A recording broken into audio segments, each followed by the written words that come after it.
Are you tired of spending hours in the kitchen on those busy weeknights? Well, this is the video for you because we're going to take a look at 3 easy and affordable crockpot meals that's going to make dinner in no time.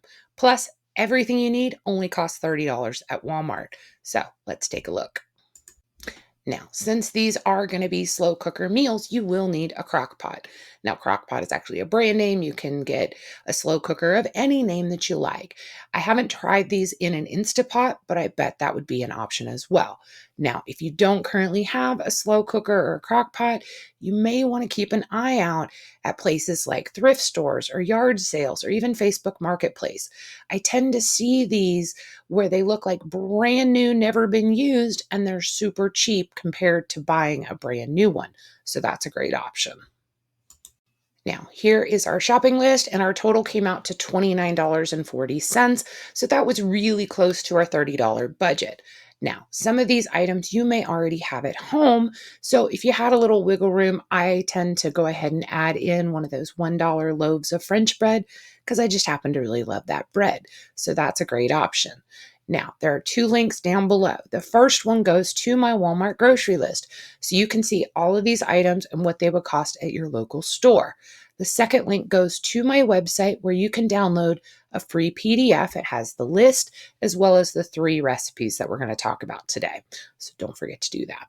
Now, I will mention that there are definitely some different things that you could do, some twists along the way. So always make sure to check your pantry, your fridge, and your freezer, and always use what you have on hand first rather than going out and buying it. So let's look at that first recipe.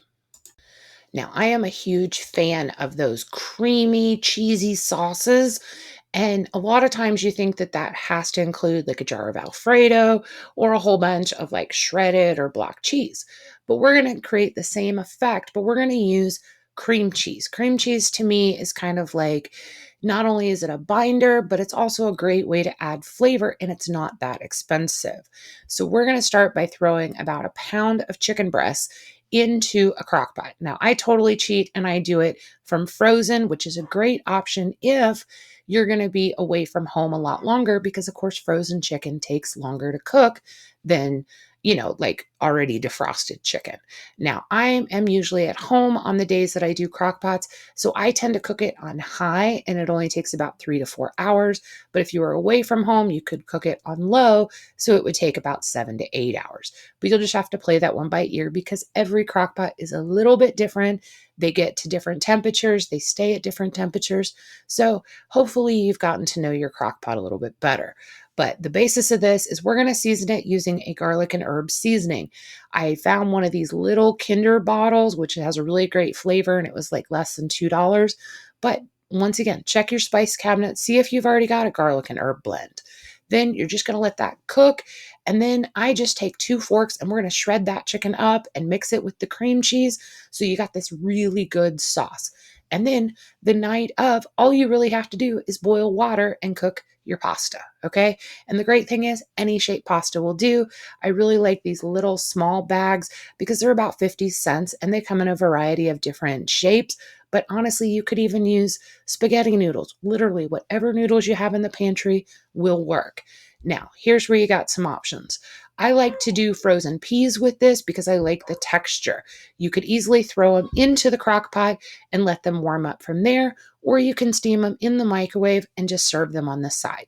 But I really do think this one would go really good with French bread. I'm not trying to sway you, I'm just saying that's my personal preference.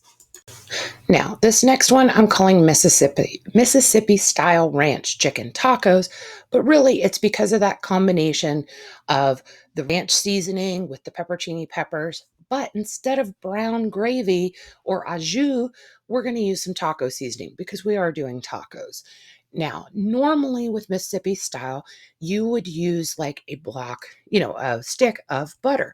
But I have found that if you skip that part, you're just losing some fat there and it doesn't necessarily make a huge difference. I've tried it this way, or I've tried it with half a cup of chicken broth, and honestly, you get about the same results. So to me, butter is way more expensive than chicken broth, so I'm just going to use chicken broth. But if you really like that, buttery flavor, you could obviously skip the chicken broth, go with the butter. totally up to you. Now, when it gets closer to dinner time, all you really have to do is shred the chicken, and we're going to serve these in tortillas. And you can either add the corn into your chicken and then it's just all together, or you could do the corn on the side. Now, if this is not enough of a dinner for you, you could easily add in some rice. We like those little packs of yellow rice that are about 98 cents. But this could very well easily work for you. And hopefully, maybe you have a bag of rice in your pantry. And then, of course, you could do that as well. Now, this last one, we are going to do a cranberry pork roast. Now, how I got the idea for this is because I am a huge fan of the whole Thanksgiving dinner thing with the cranberry sauce. Well, my son actually really loves cranberry sauce as well. So I started thinking, cranberries go really well with pork, and it doesn't have to be a fall only thing.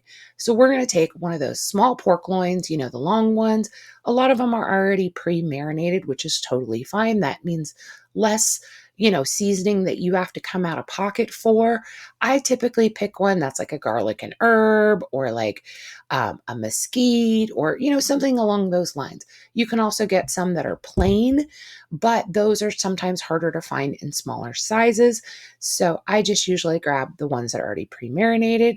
And this is so simple. We are going to put that pork loin at the bottom of our crock pot. We are going to take our cranberry sauce. You can use the jellied kind or the kind that has the whole berries. Either one will work. Go ahead and dump that on top. And then we're going to add a pack of dry onion soup mix, and this will be our extra flavor. And then you can either add half a cup of broth or half a cup of water. We will have a little bit of broth left over from the other ones, but sometimes people get a little weird about mixing chicken with pork, even though they're technically both white meats. So that's up to you. Now, to make this super simple, we're just going to do a pack of instant mashed potatoes on the side and a can of green beans. So when it comes closer to dinner time, we're going to shred this pork, or you could just slice it. Depending on how long it cooks, it does tend to want to fall apart. So if you don't want it like truly shredded, you could just kind of use a knife and just make it into more like clumps, similar to like a pot roast.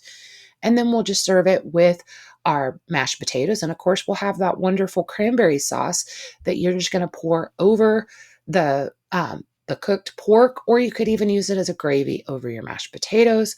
And then the beans, however you want to do them. My kids like them plain, so it's super simple to just microwave them, but you could always add some additional flavors and saute them on the stove.